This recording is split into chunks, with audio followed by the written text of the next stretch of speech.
Формалниот управител на Пулс, сега починатиот Александар Карадаковски и Михајло, синот на Дејан Јованов, биле пријатели, а Карадаковски заради Михајло се вратил од Скопје во Кочани за да работи во Класик како шанкер.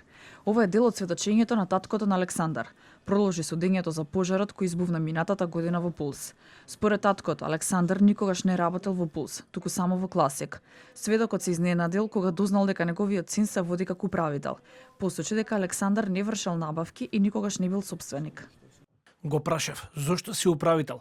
Александар ми рече дека деко го замолил затоа што немал кого да постави, а за да не му пропадне лиценцата, па го пријавил Александар. Го прашав дали знае кои се одговорностите на управител и го прашав дали знае дали оди во банка и во сметководство. Ми рече не, тоа си го прават Деко и Михајло. Мене веќе почна да ме фаќа паника и му реков да оди кај Деко и да го среди тоа. Ми рече уште 2-3 рати од кредитот па ќе средат, но ништо од тоа. Александар беше нервозен тој период, имаше и одбивност да оди на работа. На прашање на судот, дали Александар споменал дека во Пулс се вршело реновирање, сведокот одговори потврдно. Посочи дека во 2024 година бил повикан да помогне за физички градежни активности. Добил повреда и отишол на лекар, а отпосле дознал дека нема здравствено.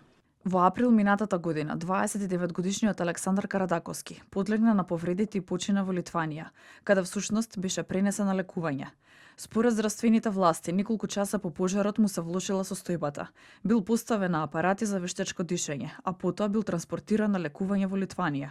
Почина поради изгореници на 90% од дишните патишта. Родителите на загинатите деца завчера по 40 пат излегоа на марш во Кочани.